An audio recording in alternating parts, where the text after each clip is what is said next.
Imagine for a moment that the words written thousands of years ago have the power to influence our lives today. Can Psalm 65 hold relevance in our modern world? This isn't just a question of faith, but of universal human experiences. Psalm 65, a hymn of praise, harbors themes that resonate deeply with us, even in our tech-driven, rapidly evolving society. It speaks of gratitude, a sentiment not bound by time or place, but rather a fundamental part of our existence. It paints a vivid picture of nature's splendor, a beauty that continues to captivate us, regardless of the concrete jungles we've built around us. And it acknowledges a power greater than ourselves, a concept that, whether we subscribe to a religious belief or not, instills a sense of awe and humility. These themes, these experiences are as relevant today as they were when first penned. In the following scenes, we delve into the verses of Psalm 65 to unearth its timeless wisdom. Praise waits for you, O God, in Zion. To you shall the vow be performed. O you who hear prayer, unto you shall all flesh come. Iniquities prevail against me. As for our transgressions, you shall purge them away.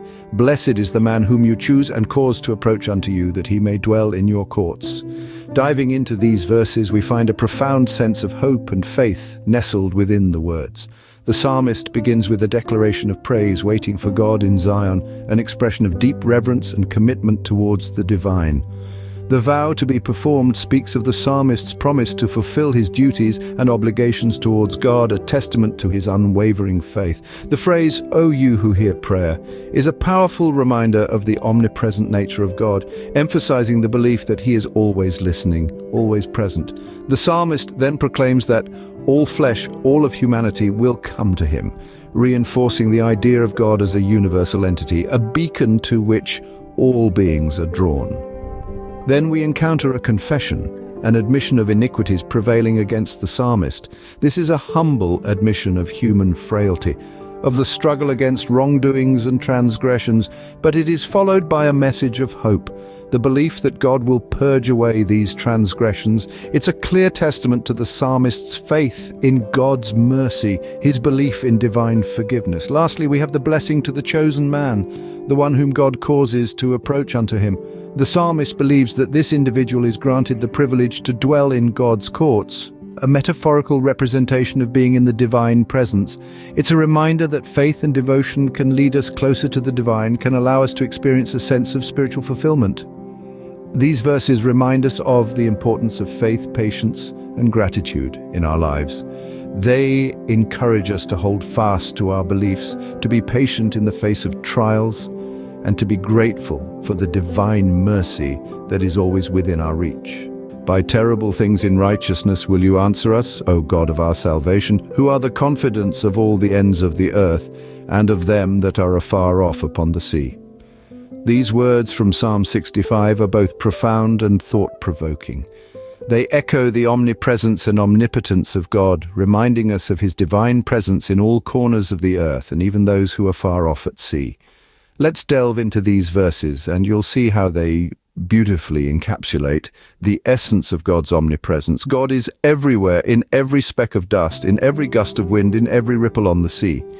His presence is not limited by geographical boundaries or human constructs. He is the God of all, for all. Now, think about the word omnipotent. It means all-powerful. And in the context of these verses, it refers to the supreme power of God. God's power is not one that brings destruction, but one that brings salvation through righteousness, even if it appears terrible or awe-inspiring at times. It is a power that transcends human comprehension, a power that nurtures, preserves, and saves. But what does this tell us about our own existence? These verses remind us of our place in the world. We are but tiny specks in the grand tapestry of existence, yet we are not insignificant. Each of us holds a unique place in this world, a place that is recognized and valued by God. And then comes the importance of humility. These verses are a poignant reminder that we are not the center of the universe. They inspire us to be humble, to acknowledge the vastness of the world and the grandeur of God. In the face of such divine greatness, humility is not just a virtue, it is a necessity. So, what do we take from these verses? They are a reminder of God's omnipresence and omnipotence. They are a reminder of our place in this vast universe. They are a call to humility.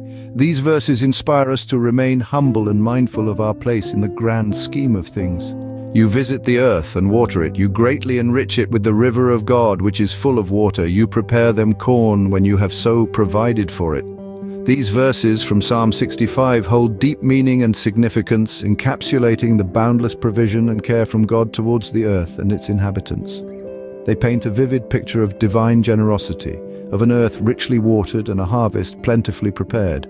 It's not just about the physical nourishment, but rather, these verses also underscore the spiritual sustenance that God provides. They remind us of the divine river brimming with life that nourishes our souls and sustains our spirits. These verses also inspire us to reflect upon and be grateful for the myriad blessings in our lives. They prompt us to appreciate the divine providence that manifests in our daily existence, whether it be in the form of nature's bounty or the love and compassion we receive from those around us. These verses remind us to be grateful and appreciative of the blessings in our lives. So having delved into the verses of Psalm 65, what can we take away from it in today's context? In our exploration, we've unearthed the enduring wisdom embedded within the lines of this ancient psalm. It reminds us to embrace the virtue of gratitude, not just for the monumental, but also for the mundane.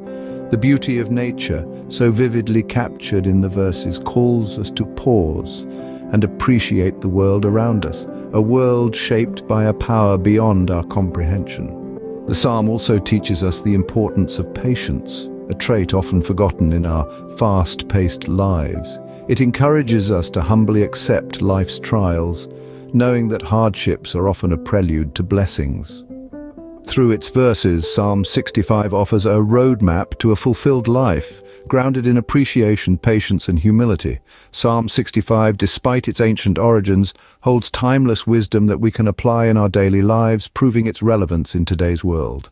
Thank you for joining us on this journey through Psalm 65. We hope that you have found some wisdom and inspiration in these verses that you can apply to your daily life. If you've enjoyed this exploration and would like to delve into more insightful content like this, please consider subscribing to our channel. By subscribing, you're not only supporting us, but also enriching your own spiritual journey with our future explorations. Don't forget to share this video with others who might find it beneficial. And to ensure that you never miss any of our new releases, we encourage you to hit the notification bell. Remember, wisdom is a journey, not a destination. Let's continue this journey together. Subscribe and stay tuned.